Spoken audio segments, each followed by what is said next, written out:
916, positivity, motivation, never settle for average. You know, we do it over here. Man, a viewer just pointed out to me an incident on social media that took place in Philadelphia. I guess this lady was at the Dollar Tree, and this black guy allegedly, well, he did it. It wasn't even allegedly, he did it. He disposed of himself on her leg and then ran out of the place of business. Now, this type of shit, man, this is when you see something like this and you catch a guy like this, this is when somebody, it's gotta Hey! You go to hell, bitch! Oh my god! He nutted on my leg! He nutted on my leg!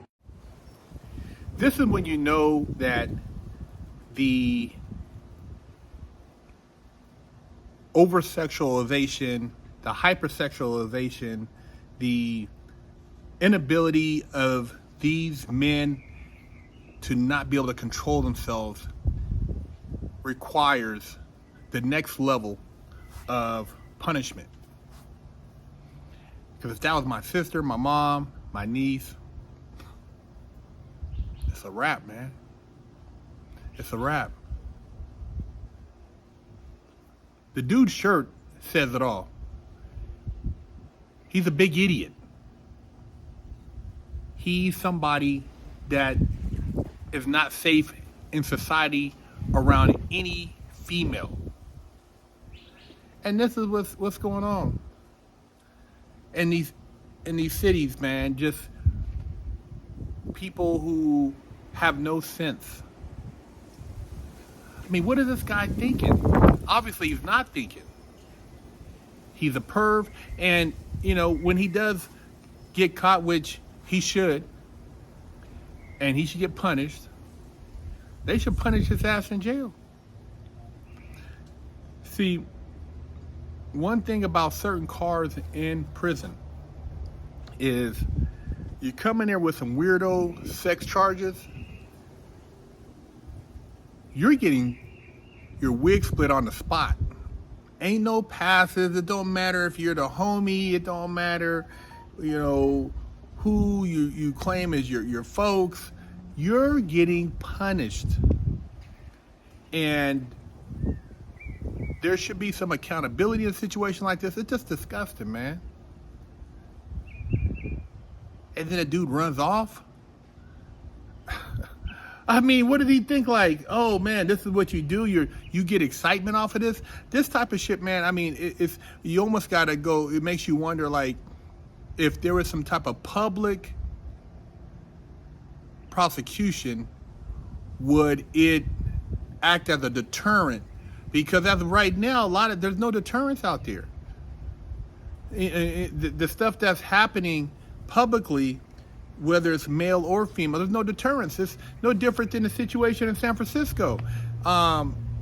You know, these people talking about they're celebrating Pride, but you got men in kiddie pools being, you know, urinated on, and other men, you know, coming up, and everybody's just broad daylight, kids walking around, the police walking around. Well, he's not pleasuring himself, you know, for the sake of sex. He's, you know, it's a public place, and we can't do. I mean, really?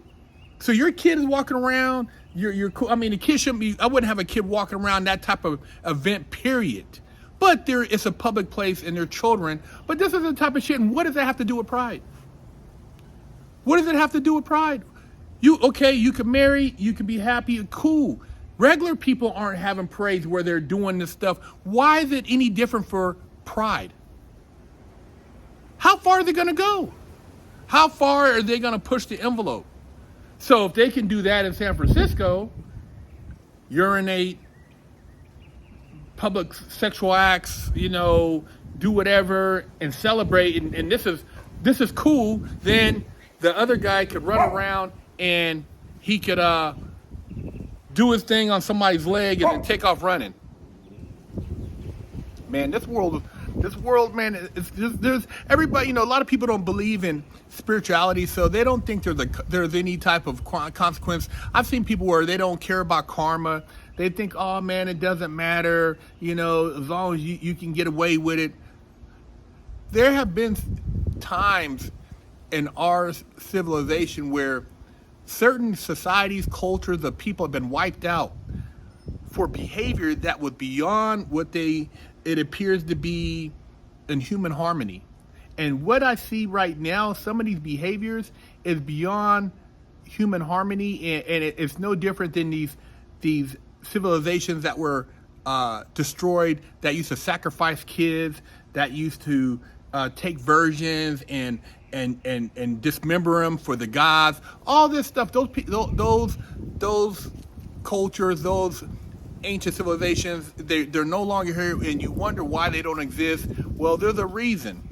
And what we're seeing right now with the behavior of a lot of these people who are doing things, pushing the envelope, you know, it's pushing the envelope, seeing what they can get away with, kids, public acts of, you know, sex. And I'm telling you, I'm not here to act like I'm some super conservative, because I was in the industry and I know.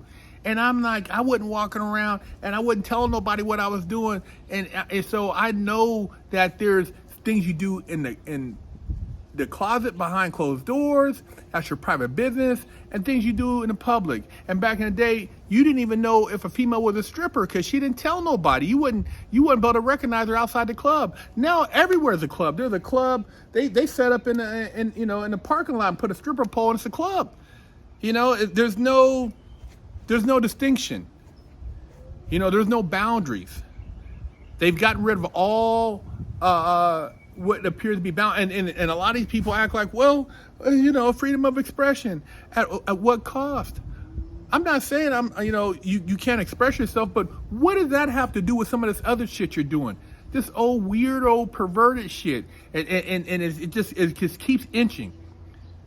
If you want to reel this shit back in, there's going to be some hard consequences coming, man. I see a lot of shit going down, and like I said before in another video, the pendulum swings both ways. So you swing, the pendulum is way up right now. You're doing all this stuff, you're thinking you're having a good time, and you're really showing your ass right now. But when it swings back, and you never know how it's going to come. A lot of you don't, like I said, you think, oh man, you know, as long as we can keep the people in office we need to be able to do what we want to do, it doesn't matter. Well, sometimes there's things beyond human control, that's spiritual, things that come in the nature of just different energies and spiritual beings, and I see things coming to slap a lot of y'all upside the head. Leave a comment, let me know what you think. I think this is disgusting, and if you haven't heard about the other stuff, it was all over X about San Francisco and the disgusting stuff they were doing there. That city, man, has just turned into Sodom and Gomorrah, man. But there's a lot of other places that are on its way. So leave a comment, share the channel. 16 store and pick you up a sticker for your car, or a patch, or a sticker for your laptop, or maybe a beanie, or read one of the many books that BigHerc916 has authored. To pick up a limited edition GTA poster signed by me for $10, or with your purchase of a Wig Splitter Porsche t-shirt, I'll throw in a free poster. Coming. I gotta hurry up and wash my ass. Go to BigHerc916.com, pick you up a bar of soap, and wash your ass, or else you're gonna be under arrest too. Oh shit. Officially, I only got one real spanking my entire life. My mom did the best a 14-year-old could do, raising me with love and instilling values that will last a lifetime. I was a straight A student and lived to make her happy. So how did I go astray? A horrible stepdad that stole my self-worth and invoked fear turned me into a person that I struggled to overcome. From skateboarding to selling drugs, gang banging in juvenile hall, I got caught the same way many young promising men get caught up. I struggled to find my identity, getting mixed up in shootouts, crime, and the adult entertainment industry. This roller coaster continued as I juggled college, hustling, and Hollywood, eventually catching a federal bank robbery case. I found redemption in prison while serving a 120-month federal sentence and came out a man on a mission. I became a social media influencer with over 500 million views on YouTube and a life coach mentoring people all over the world. This is my journey against all odds.